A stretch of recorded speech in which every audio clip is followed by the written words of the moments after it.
Assalamualaikum warahmatullahi wabarakatuh.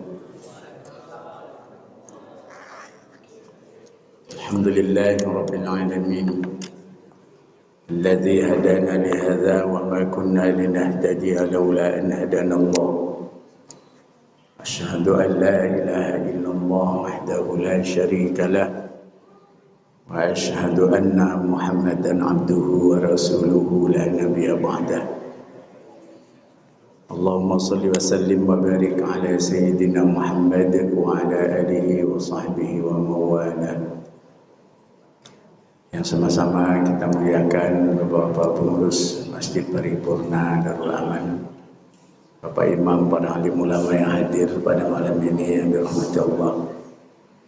Yang saya hormati Bapak Ibu, para jamaah sekalian yang masih duduk beriktikaf di dalam masjid yang dimuliakan Allah. Kembali kita bersyukur kepada Allah Subhanahu wa taala. Alhamdulillah kita masih sehat, kita masih sempat, masih kuat datang bersama-sama di majelis kita ini. Mudah-mudahan Allah memberikan balasan kebaikan untuk kita semuanya, dan Allah mengampuni segala kekurangan, kekhilafan dan dosa-dosa kita. Bapak Ibu yang dimuliakan Allah, tidak lupa kita panjatkan, kita kirimkan sholawat pada baginda Rasul sallallahu alaihi wasallam. Allahumma shalli wa sallim wa barik ala sayyidina Muhammad wa ala alihi wa sahbihi ajma'in. Mudah-mudahan di yaumil qiyamah kita mendapatkan syafaatnya. Bapak Ibu yang dimuliakan Allah, menjelang sholat Isya sambil duduk beriktikaf di masjid. Iktikaf itu mesti tumakninah sebentar, tapi tidak seperti sebentarnya tumakninah dalam sholat. Syarat untuk mendapatkan pahala iktikaf itu adalah mesti dalam keadaan bersuci. Jadi kalau sedang batal mesti berwuduk kembali, dan orang yang beriktikaf itu boleh keluar selama memang ada keperluan uzur syar'i seperti batal, maka boleh keluar berwudhu atau mengantarkan biaya hidup untuk istrinya, mengantarkan uang balik ke rumah sebentar, terus datang lagi ke masjid menyambung iktikafnya. Nah, itu dibolehkan. Makanya Bapak Ibu, walaupun terjadi polemik, dilema, perbedaan pendapat para ulama tentang kondisi iktikaf itu, paling tidak pendapat umum mengatakan bahwa orang yang duduk di masjid dalam waktu yang agak lama dan kemudian dalam keadaan bersuci, maka dia adalah iktikaf. Jadi iktikaf itu yang paling bagus ya tidak pulang-pulang. Rasulullah itu 10 hari terakhir di bulan Ramadan itu nggak pulang-pulang. Nah, kalau kita kan iktikafnya kan menjelang sahur, yaitu nanti pulangnya setelah isyraq atau setelah duha. Itu yang menjadi tradisi sekarang dikotapkan barulah pada umumnya. Iktikaf 10 hari Ramadan itu masuknya jam berapa? Jam 12 malam kan?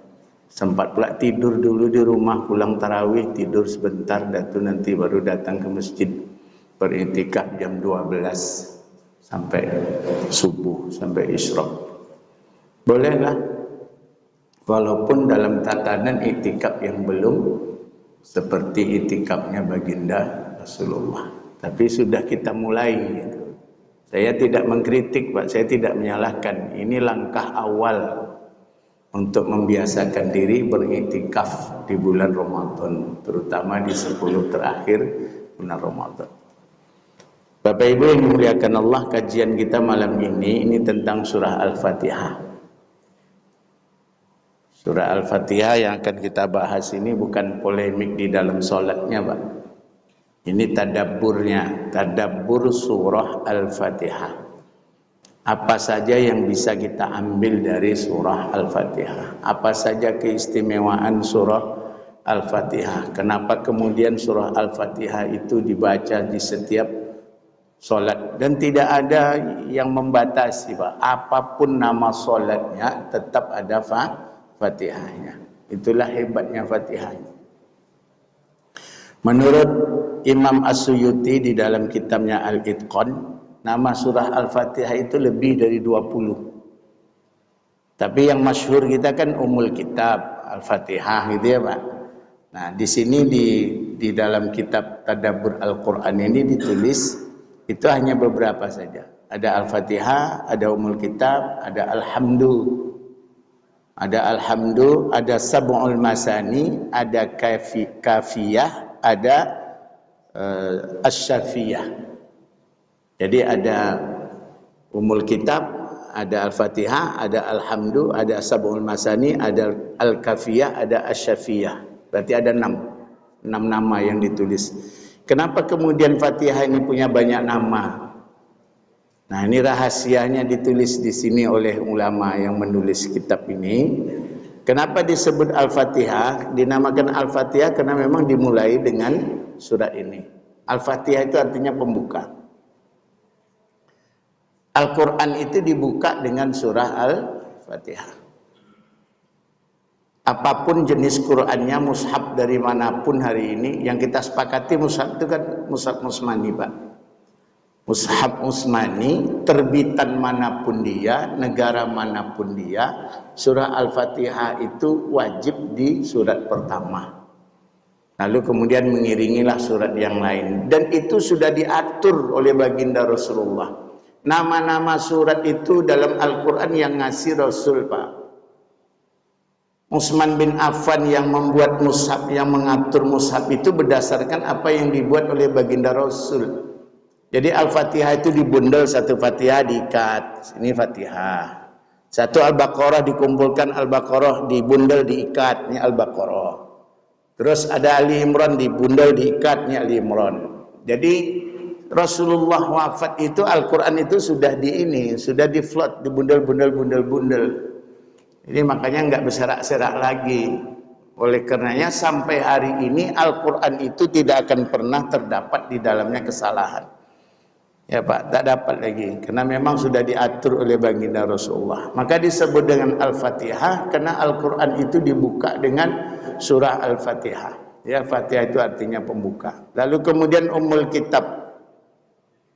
Yang kedua disebut dengan Ummul Kitab karena dia mengandung seluruh maksud dan tujuan dari agama.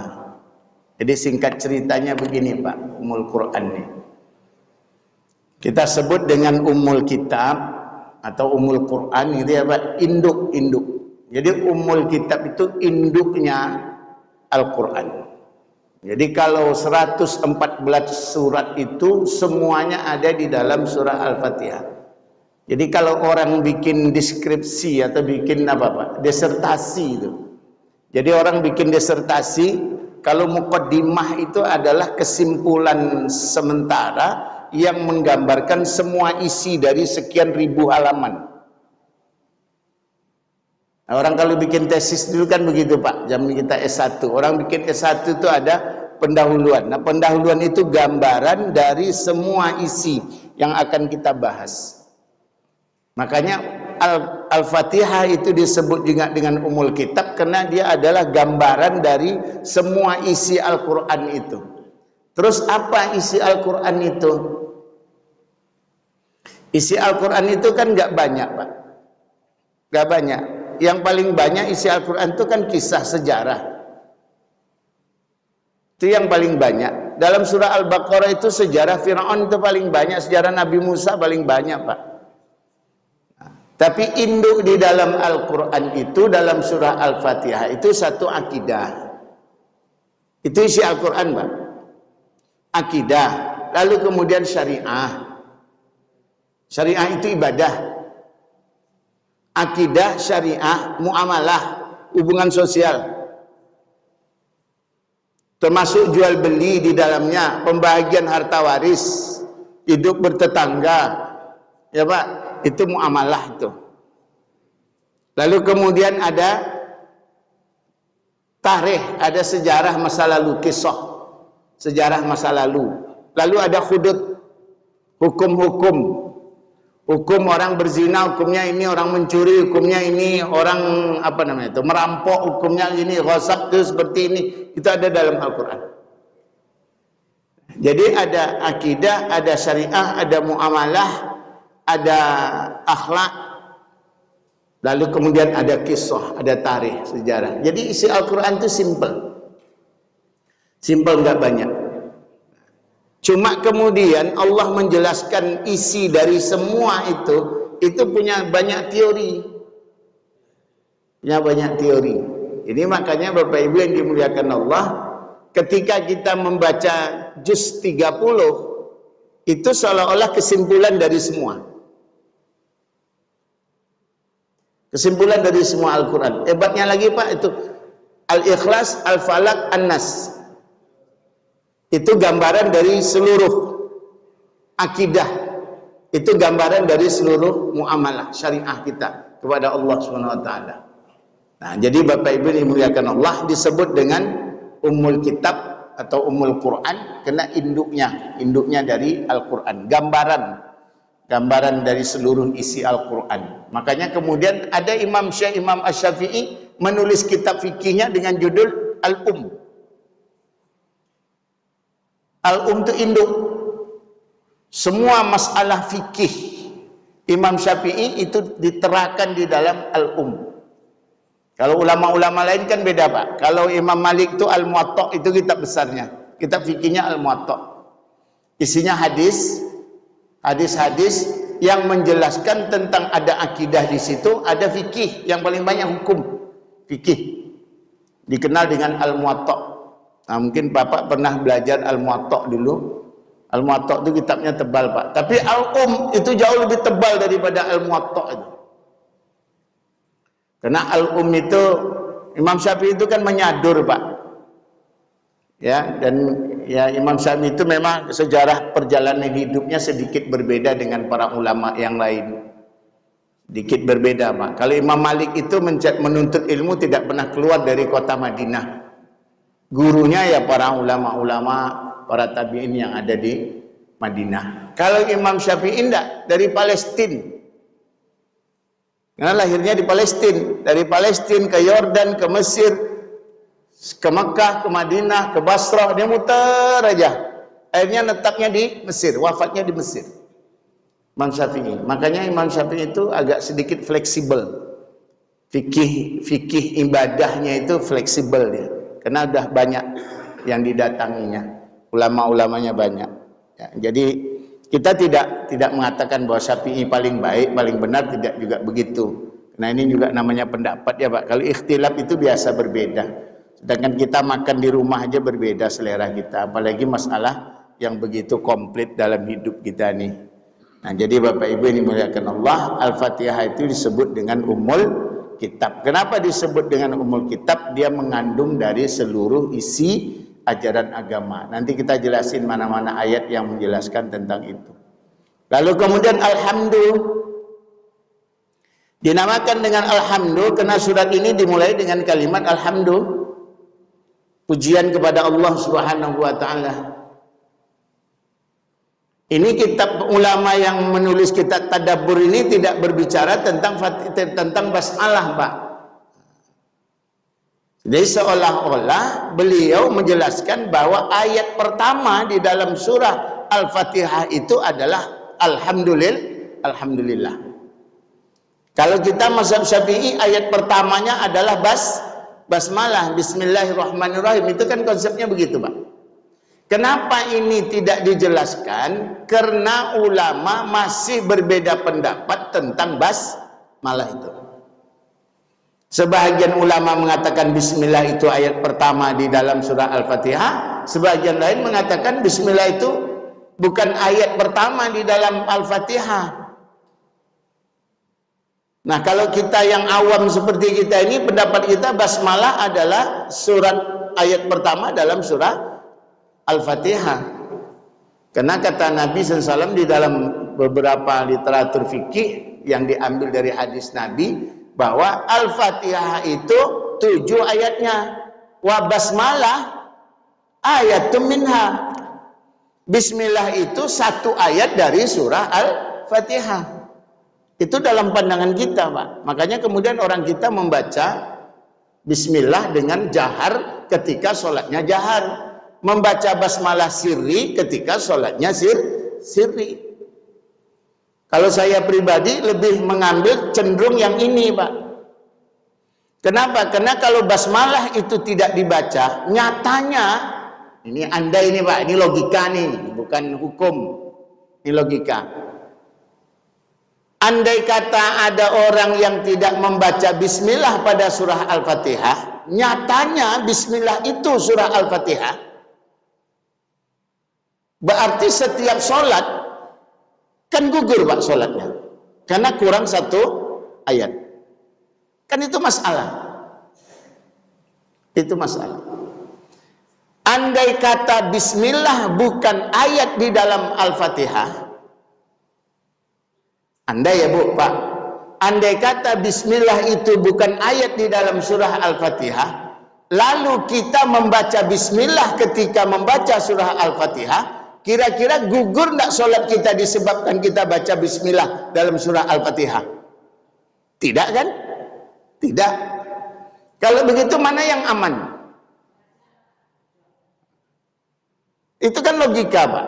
Sementara dalilnya dihadapkan dengan dua kondisi yang seperti itu. Satu mengatakan dia ayat di dalam Fatihah, satu mengatakan dia bukan ayat di dalam surah Al-Fatihah. Ini kita berandai nih Bapak Ibu. Mudah-mudahan kedua-duanya selamat. Ya kan? Mudah-mudahan, karena ini pendapat. Ya, dan ini kenapa ini mengkhawatirkan? Karena Al-Fatihah itu rukun Pak. Kurang aja satu rukun dalam sholat kan nggak sah Pak. Gugur satu rukun kan nggak sah sholatnya. Beda dengan problem kunut kan Pak. Kalau kunut itu sunnah, terus ada orang mengatakan tidak sunnah, terus dia tak berkunut. Kalau nyatanya sunnah, tapi dia tidak berkunut, nggak ada masalah. Kenapa? Karena masalahnya sunnah. Sholatnya tidak akan gugur, sholatnya tidak akan batal. Tapi problem ketika ini rukun, maka dia akan gugur. Jadi lebih amannya seperti itu. Ya Pak, jadi kalau mazhab Hanafi kan dia mengatakan itu ayat, tapi bacanya tidak keras. Bismillah itu ayat, cuma bacanya sirri, bacanya berbisik. Ya, kalau Imam Syafi'i kan tidak begitu. Kalau sholatnya jahar, ya bacanya jahar. Kalau sholatnya sirri, ya dibacanya sirri. Dan itu yang umum kita amalkan. Nah, jadi Bapak Ibu, kenapa surat ini diawali oleh Syekh Muhammad Adil ini? Alhamdulillah, karena problemnya masih terjadi perbedaan pendapat pada basmalah. Maka kemudian beliau lebih menjelaskan kepada alhamdulillah. Yang keempat, nama lain dari surah Al-Fatihah itu adalah Sab'ul Masani. Sab'ul Masani itu artinya adalah 7 yang diulang-ulang. Walaqad atainaka sab'an minal masani wal Qur'anal azim. Sungguh telah kami berikan kepadamu Muhammad 7 ayat yang diulang-ulang dan Quran yang agung, wal Qur'anal azim, dan Quran yang agung. Apa 7 yang diulang-ulang? Itulah dia surah Al-Fatihah. Ayatnya berapa? Ayatnya 7. 7 ayat. Nah, tadi sudah saya sampaikan sedikit. Ayat yang 7 itu mana? Kalau kita kan dari Bismillahirrahmanirrahim ayat pertama, Alhamdulillahirabbil alamin ayat kedua, Ar-Rahmanirrahim ayat ketiga, Maliki yaumiddin ayat keempat, Iyyaka na'budu wa iyyaka nasta'in ayat kelima, Ihdinas siratal mustaqim ayat keenam, Siratal ladzina an'amta 'alaihim ghairil maghdubi 'alaihim waladdallin. Amin. Itu ayat ketujuh. Makanya kemudian Bapak Ibu yang dimuliakan Allah, mazhab kita itu membaca Fatihah itu yang paling utama, itu pada ayat ketujuh itu tidak ada penggalan. Itu yang paling utama. Siratal ladzina an'amta 'alaihim ghairil maghdubi 'alaihim waladdallin. Itu yang paling utama. Cuma dia kena napas imam kola banyak nam pendek, ini imam dah tua-tua. Maka dikarek ini tengah. Ya kan Pak? Siratal ladzina an'amta 'alaihim. Boleh tak motong di situ? Boleh. Karena memang ada di situ wakaf lazimnya kan? Boleh, silakan aja. Tapi yang afdol disambung. Karena dia satu ayat. Itu ayat ke-7. Nah, bagi saudara-saudara kita, teman-teman kita yang mengatakan Al-Fatihah itu 7 ayat tapi dimulai dari Alhamdulillahirabbil alamin, ayat ke-6-nya mana? Siratal ladzina an'amta 'alaihim. Itu ayat ke-6. Ghairil maghdubi 'alaihim waladdallin. Itu ayat ke-7. Nyatanya di dalam mushaf tidak pernah ada mushaf yang seperti itu. Kan enggak ada, Pak, mushaf yang Siratal ladzina an'amta 'alaihim itu ada bundaran itu ayat 6, kan enggak ada. Berarti kan masih dalam problem kan. Nah, jadi kita ambil jalan tengah aja. Yang penting sholat kita sah. Yuk sama-sama kita baca Fatihah. Sama ada Fatihah itu dikeraskan, Bismillah itu dikeraskan atau tidak dikeraskan. Nah, jadi Sab'ul Masani itu artinya apa? 7 ayat ini dibaca diulang-ulang. Yang maksud dibaca diulang-ulang itu apa? Bukan dalam satu rakaat diulang-ulang, bukan. Artinya yang dimaksud dengan diulang-ulang, di setiap rakaat diulang Fatihah itu. Dan tidak ada satu solat pun yang disampaikan di dalam ajaran agama kita yang tidak membaca surah Al-Fatihah. Solat apa aja lah, Pak? Carilah solat sunnah apa yang tak baca Fatihah. Tidak ada, Pak. Ya kan? Solat gerhana matahari, solat gerhana bulan, solat istisqa, solat khauf, solat apa lagi? Solat tasbih, solat duha, solat tahajud, solat jenazah. Solat jenazah itu kan masih bertikai para ulama, Pak. Ada yang mengatakan solat jenazah itu bukan solat, itu doa. Ada ulama mengatakan solat jenazah itu solat. Nah, itu kita yang mengatakan itu. Solat jenazah itu solat. Walaupun prinsip solat tidak ada di situ. Pada solat jenazah itu prinsip solatnya tak ada, Pak. Ruku tak ada, i'tidal tak ada, sujud tak ada, tahiyat tak ada. Itu kan prinsip solat, Pak. Tak ada di situ.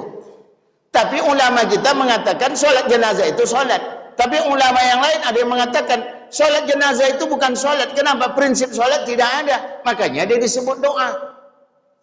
Kalau solat jenazah itu doa, maka kemudian boleh orang yang berpaham itu melaksanakan solat jenazah tanpa berwudu. Itu perginya nanti. Sah dia, Pak, solat jenazah itu tanpa berwudu. Kenapa? Karena dia berpendapat bahwa solat jenazah itu bukan solat, tapi doa. Kalau kita nggak bisa, Pak. Kita mengatakan sholat jenazah itu ya sholat. Makanya kemudian termasuk syarat sah sholat itu mesti berwudu. Ya mesti berwudu. Walaupun prinsip sholatnya tidak ada di situ.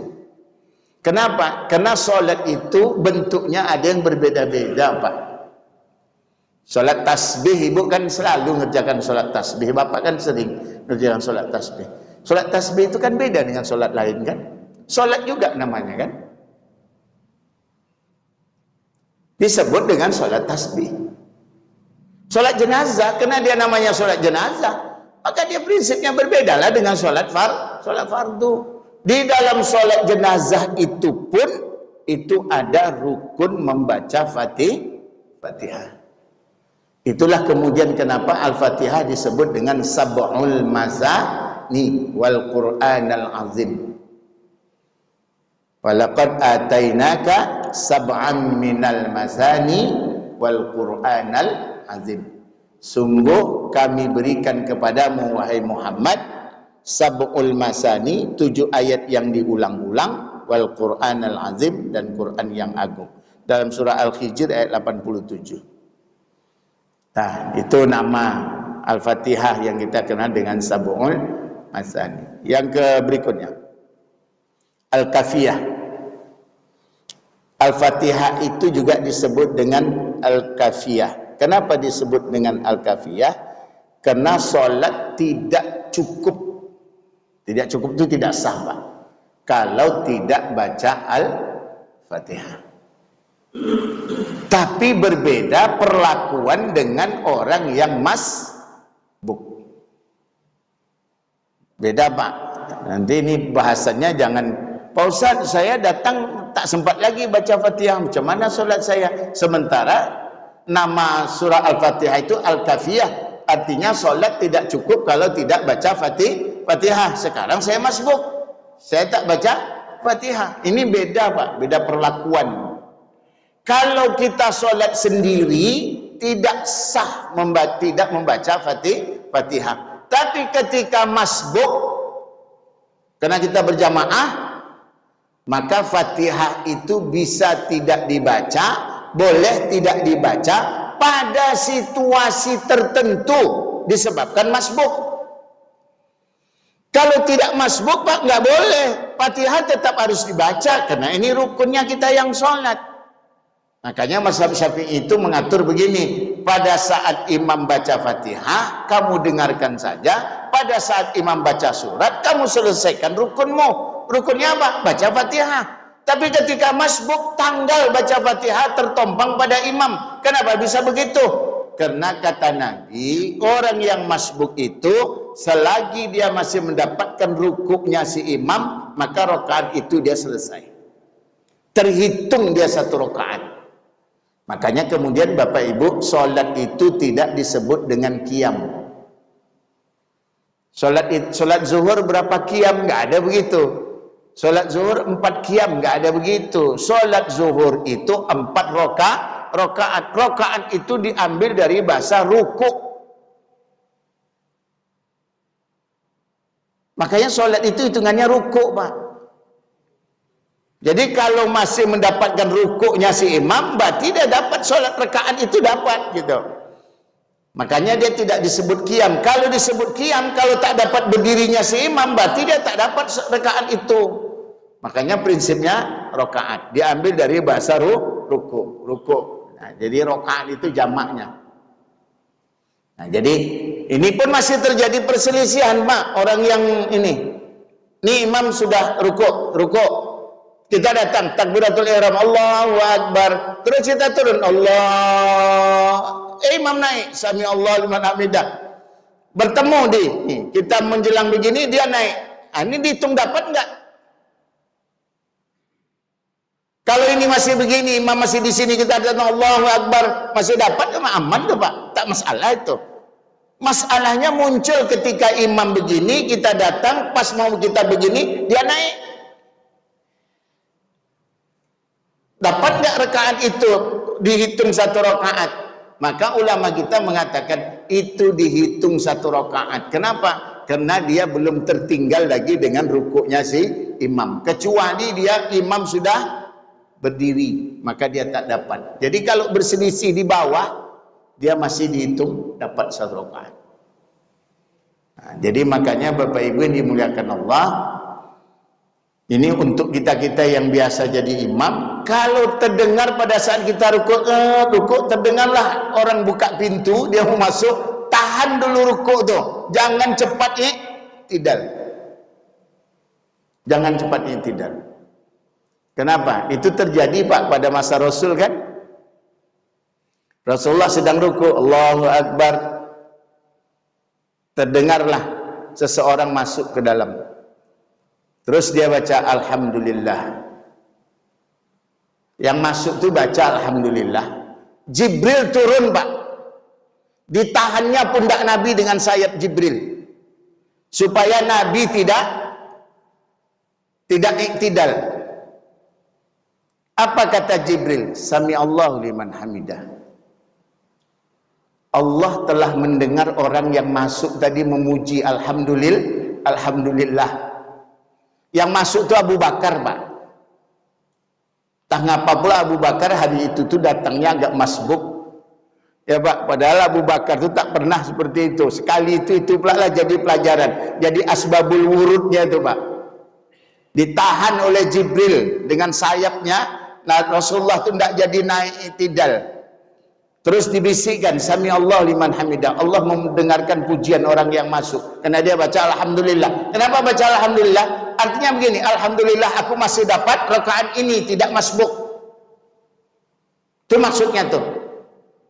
Allah sampaikan kepada Jibril, sampaikan kepada Muhammad, Sami Allah liman hamidah. Lalu kemudian qul, Kata Jibril, baca Sami Allahu liman hamidah. Maka ketika itu Nabi Muhammad berdiri, Sami Allahu liman hamidah. Awalnya Allahu Akbar, diganti dengan Sami Allahu liman hamidah. Sejak saat itu, Pak, maka Sami Allahu liman hamidah itu jadi bacaan tersendiri di dalam intiqal. Intiqal itu bacanya semuanya Allah Akbar, Allah Akbar, Allah Akbar, Allah Akbar, itu intiqal, Pak, bacanya. Cuma satu itu yang berbeda, Sami Allah liman hamidah. Itu gara-gara apa? Abu Bakar datang terlambat. Itu jadi asbabul wurud. Ya, Pak. Nah, jadi besok mana tahu ada orang nanya dengan kita, apa tidak tu lain bacaannya? Kok dah Allah Akbar, kok Sami Allah liman hamidah? Ah, itu jawabnya tadi itulah. Ya, Bu. Selama kau tahu, Bu. Itulah rupalah sekian puluh tahun awak sembahyang tahu Sami Allah liman hamidah tu, ya, Bu. Awak baca Sami Allah liman hamidah tu. Apa dia Sami Allah liman hamidah? Rupanya sejarahnya berbeda dia. Berbeda. Nah, jadi kita yang biasa jadi imam, nah, kalau terdengar kata, udah tahan aja dulu. Sambung aja. Subhana rabbiyal azim wa bihamdi, subhana rabbiyal azim wa bihamdi, subhana rabbiyal azim wa bihamdi, subhana rabbiyal azim wa bihamdi. Kalau menurut Imam Syafi'i berapa, Pak, maksimal subhana rabbiyal azim dan subhana rabbiyal a'la? 11 kali. Boleh dibaca 11 kali. Ah, bacalah, menunggu orang tu datang. Menunggu orang tu dapat dia takbiratul ihram. Boleh baca 11 kali. Itu khusus untuk menunggu orang-orang yang seperti itu. Kalau sholatnya normal jangan dibaca 11 kali, Pak. Ya kan? Kok saya jadi imam, dia nak lama ruku dibaca 10 kali. Oh, sudahlah. Orang di belakang pun berkata dalam hati, kok apa dibaca lama kali. Ya kan, Pak? Rupanya subhana rabbiyal azim dibaca 10 kali. Ya kan? Itu, Pak, itu situasional pada saat menunggu seperti itu. Ya, kalau normal-normal saja ya udahlah standarnya 3 kali aja ya, Pak. Subhana rabbiyal azim wa bihamdi, subhana rabbiyal azim wa bihamdi, subhana rabbiyal azim wa bihamdi. Ya standar tuh. Ya. Kalau nak digas sedikit gas lah, Pak. Masuk gigi 3 kan. Subhana rabbiyal azim wa bihamdi, subhana rabbiyal azim wa bihamdi, itu kan gigi 3 dia, Pak. Jadi gas oleh digas makin lajunya, terlalu copek awak juga. Dah, itu al-kafiyah. Lalu kemudian ada yang mau ditanya, Pak? Ya, boleh. Bismillahirrahmanirrahim. Assalamualaikum warahmatullahi wabarakatuh. Waalaikumsalam. Ya. Tadi dijelaskan bahwa al-Fatihah itu pada saat sholat asar misalnya berdoa kita masuk, lalu kita mau perkirakan kalau kita baca wajah dulu, nah kejar al-Fatihah kayak gitu kan, sementara wajah dulu, boleh nggak langsung ke al-Fatihah? Ya. Satu yang kedua. Nah, ini pada saat sahar juga di sahar kita belum selesai baca dulu, si imamnya sudah selesai Fatihah. Apa wajah dulunya kita lanjutkan atau dihentikan? Masuk ke Fatihah. Iya. Baik.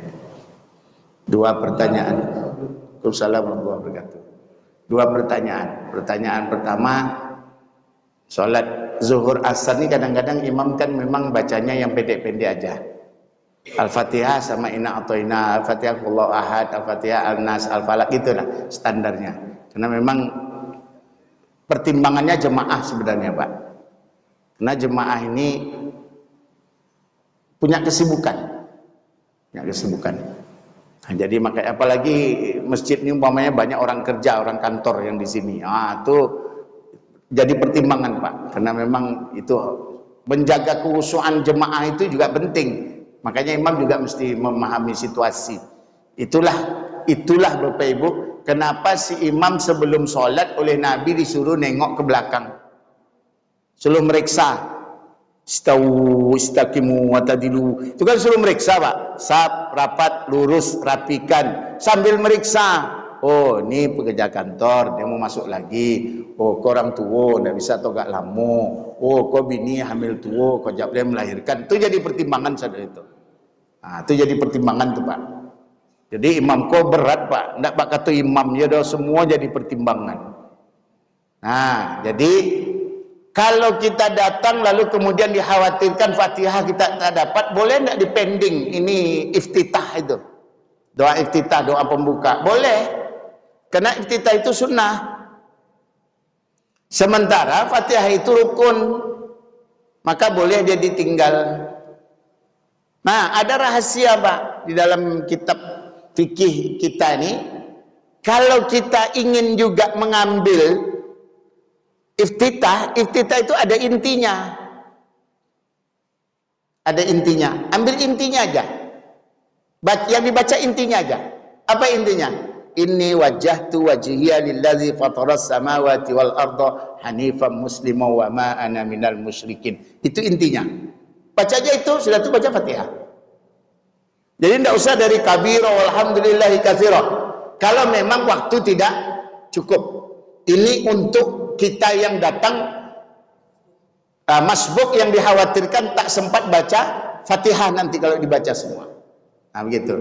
Jadi kita perkirakan seperti itu. Kita baca inni wajjahtu wajhiya lillazi fataras samawati wal arda hanifan musliman wa ma ana minal musyrikin. Dah, langsung baca Fatihah.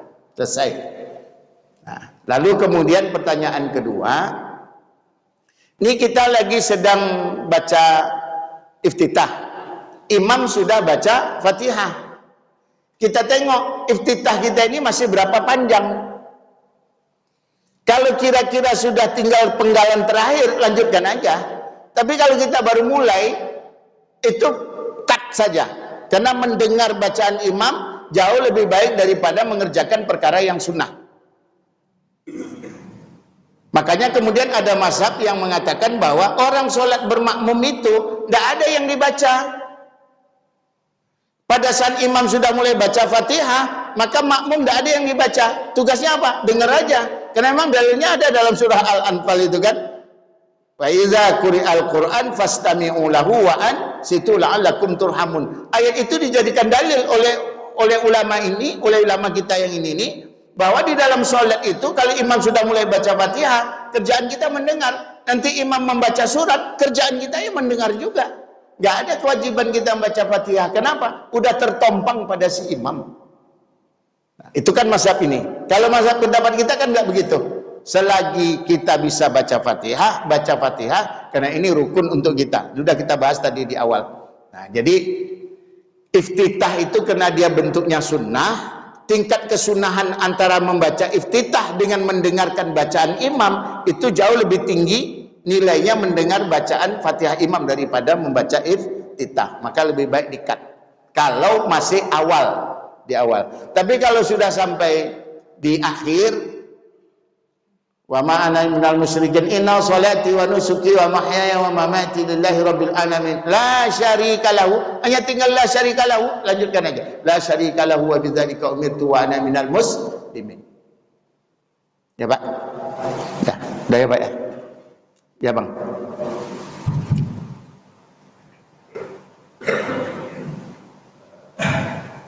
Kalau sholat itu kan syarat sah sholat ada dua, rukun dan syarat. Maka syaratnya masuk waktu, yang kedua berwudu dan seterusnya. Menghadap kiblat itu penting. Maksudnya saya mau tanyakan bagaimana orang yang sholat di dalam pesawat. Karena menghadap kiblat itu kan penting, karena itu syarat berhadapan, artinya menghadap kiblat, syarat atau berhadapan langsung. Yang kedua, berwudu itu air dan debu, dan di pesawat tidak ada debu. Jadi gimana? Karena di udara di pesawat itu, karena kiblat itu kan letaknya di bumi, sementara kita di udara antara bumi dan langit. Nah, itu ada cara lain untuk supaya kita ini ketika di pesawat kita masuk waktu menurut jam kita, apakah ada cara lain untuk menghormati waktu? Iya. Yang pertama, yang kedua, sholat Jumat itu kita boleh membaca doa atau khutbah. Itu kita mengangkat tangan ke mana? Ya, baik. Sholat menghadap kiblat itu syarat sah sholat. Berwudu syarat sah sholat.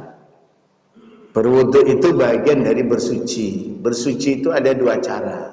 Yang pertama dengan air, yang kedua dengan tayamum, dengan debu. Bahasa umumnya debu. Bahasa umumnya debu. Debu itu kalau kita sedang di bumi. Kalau kita sedang tidak di bumi, berarti di pesawat ya kan Pak? Kan tidak mungkin masing-masing kita bawa debu, bawa tanah dari ini berapa bulan nak dibawa ya kan? Nah, makanya kemudian banyaklah ulama, kalau ulama Syafi'i Pak, kayu kering dihancurkan, kertas kering, daun kering dihancurkan, itu kan ada kandungan debu, itu bisa. Kayu lapuk itu bisa untuk tayamum. Nah sekarang itu kan tak ada di dalam pesawat. Nah kalau di dalam pesawat tak ada debu, maka itu tak ada dalam bahasa Imam Syafi'i, nggak ada. Terus ini siapa yang berfatwa? Fatwa ulama mutaakhirin. Ulama-ulama kita sekarang berfatwa bahwa setiap benda itu ada unsur debu. Di pesawat itu kan setiap waktu landing pasti dibersihkan. Seolah-olah debu tak ada, kan begitu. Itu kan kasat mata kita. Tapi pada prinsipnya setiap benda mengandung debu. Dalam kamar kita kan kita kunci tutup debu juga. Dari mana lah datang debu itu? Ah, gitulah. Makanya kemudian boleh bertayamum dengan dinding pesawat atau dengan kursi, punggung kursi pesawat. Itu boleh. Nah, kenapa? Karena setiap tadi itu mengandung debu. Nah, satu. Yang kedua, menghadap kiblat. Menghadap kiblat itu kan satroh, Pak. Kalau menurut Imam Syafi'i, nah ini menurut mazhab kita nih, Pak. Sholat itu memang wajib dapat betul Ka'bahnya itu. Ini Ka'bah ini memang wajib betul dapat dengan Ka'bah itu. Karena ini syarat sah. Kalau nggak kena ya nggak sah sholatnya. Ini kan waktu normal, Pak. Waktu normal. Waktu yang tidak normal bahasanya berbeda. Makanya bahasan waktu yang tidak normal itu syatra. Syatra itu artinya mengarah. Mengarah sama menghadap kan beda, Pak. Kalau menghadap itu kena barangnya. Kalau mengarah namanya, Pak. Bisa kena, bisa tak kena. Namanya mengarah. Arahnya kemana? Ke kiblat. Aswa-aswa arah kiblat. Kiblat di sana. Ya arah ke sana. Tapi kalau kiblat ke sana, arahnya ke sana, Allah joleh dak kena itu kan. Jauh larinya. Nah gitu. Jadi makanya digunakan bahasa satroh. Di pesawat itu bahasanya bahasan itu. Bahasan satroh.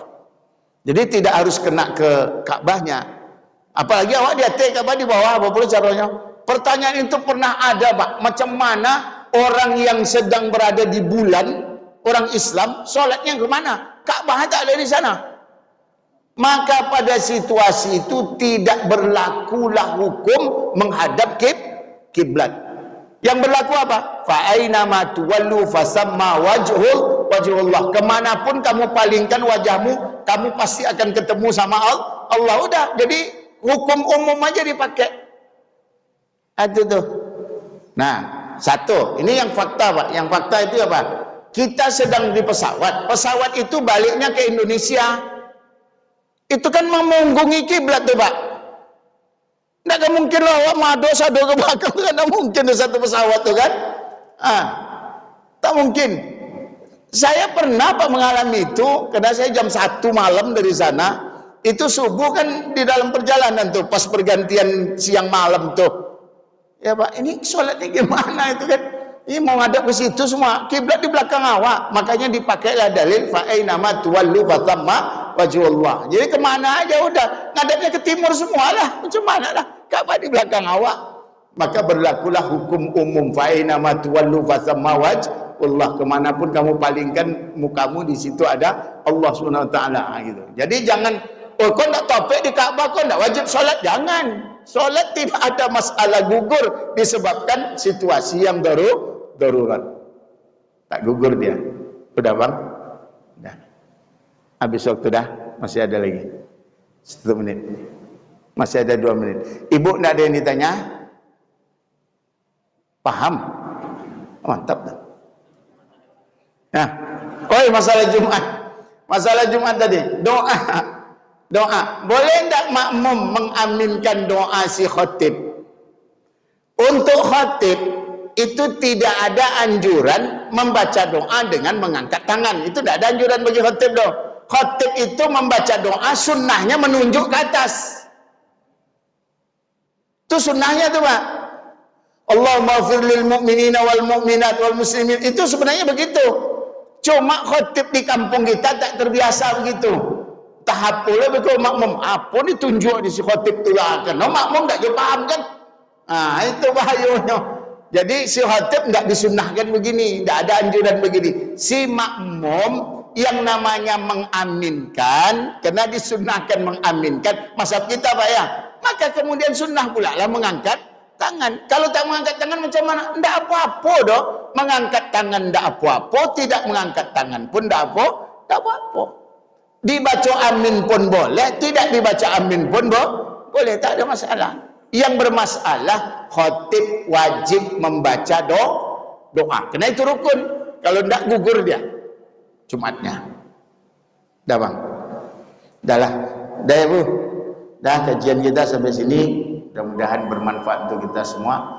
Bulan depan kita sambung masih dalam surat yang sama. Billahi taufiq hidayah. Assalamualaikum warahmatullahi wabarakatuh.